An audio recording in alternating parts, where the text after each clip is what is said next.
Kenya William Ruto sebede machalo nade singo tene thoth ndi hustlers ne o trust Ruto inye nyate weche go mag hustler fanda kendo jopiny no ng'eni hustler fund en omenda mibobed ka imiyo jopiny no bedo kod buok kakori loke ni en hola mikao tiduogo to nitiere moko ma ikungo ni godo kata kamano osebedo kokonyo jogo matimo elni matindo tindo in kor ka kieri aneno kibuonjo to Nduku akia ni nitiere kod paro mane kotudore kod higni 3 mar jatend piny Kenya William Ruto telo ing'eyo economy marwa pok obedo maber nikech gross domestic product marwa pod no piny, employment pod no piny, ohala no piny, income ok neni in the market. So gima duong' ni wan nyocha ne wasomo paro ma jakom no wadwaro kwe.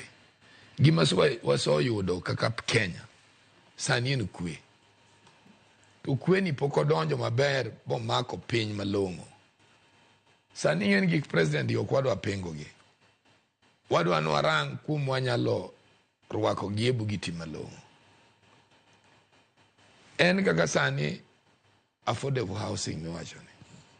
En a good idea. But ng'ama gole ber mondo dhi one gima gino timo korgi.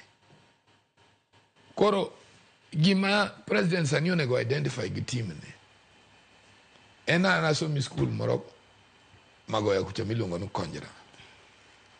Sani japuonj ma kanyo access ot ugunja. Gima ber en ni with these development centers president ado tiyo go office mar jo physical planning statistic mondo dhi okaw economic variables mag kor gwenge mondo kaka skunde machon aranen skunde machon ne wan ga school ma headmaster odaki school, deputy odaki school, senior master odaki school. Mani temo mar mondo me echual paro maleo mar gino mowinjo bed notimo kata kamano wang'eni affordable housing sani to nitiere ang'o mowinjo bed ne higni 3 mage osebede yo machalo nade ing'eyo ema temo wacho niya gik mantie gi centers magintie seche moko ok nyal golo power mwadwaro kata ma president dwaro mondo neno sotim. That's why I want to identify the district headquarters. Seche moko ok nyal konyo. To ayudo dok chien mondo rang back. Mondo nwang jomag madwaro gigi ahinya. Joma dwaro gigi ahinya gin joma nigi employment machiegni man dala. Man centers machiegni kodgi. Koro ka kidhigero ute, dhigeri schools. Koro kata na an ka wok bali aneno tax, taneno nyathi kar japuonjang mondo donji school sariyo, to sariyo yude school. Tom Nduku out of 10 inyalo rate telo mar jatend piny Kenya William Ruto e thuolo mar higni 3 inyalo miyadi. Jo ising'eni kama dwaro wakano, idwa ni mondo okabi timo nikech ing'eyo. Ok wanyal generalize gigi. Iluongo wakae mondo wakony sirkal gi paro ma probably joma en go ok ne. Iwinja. The idea ma sirkal go en better. En mana no consumption rate mondo koro jo fail. Gima nyalo kete gi kwe, gima tema ng'isi sani ni. En gima nyalo kete gi kwe gi ng'ano ming'ado msache ma eno jasiaya. To kodhi siaya dalagi to kobine affordable housing. Iwinja. Mane gima tema ng'isi. Kori ng'eni gigi kopo no nyalo timogi to ji dhi neno ber mar gik matimre gi kendo ng'ato kubi wako pesa ne manyolal.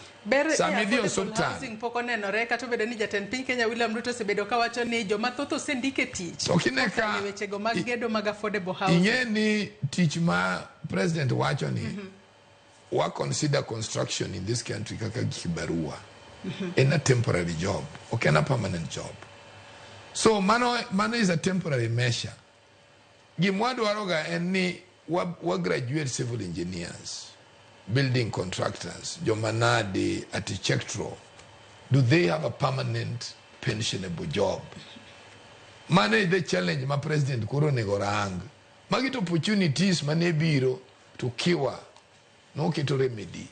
Kore gimwadu agarango and now ere kaka gimotimo ni will evolve bu mama ma idala manyonyuola nyathini mopuonjo bodhi obedo architect nyalo chiemo bodhi nyiew gimoro duka ma the center masani jo mango president onego chak think ni economy ok bi bedo gi gik mitimo sani kita sani do ineno ka affordable housing itimo to ji manyiewogi ngeche ni nyiewogi ni ng'amidwa no nyiewe na businessman ta businessman ni ema holo gowi koro prospect mare pod onego dog piny mondo duogo range maber gik ma ema miwinjo ka nyisi ni gik president gi to beyo te masani otimogi gibeyo te but onego gibed identifiable go growth mare gi sustainability going concern magi gi pod onge. That is the truth in the business aspect. No going concerned magi gi pod ok jopiny ok ofil bomako motegno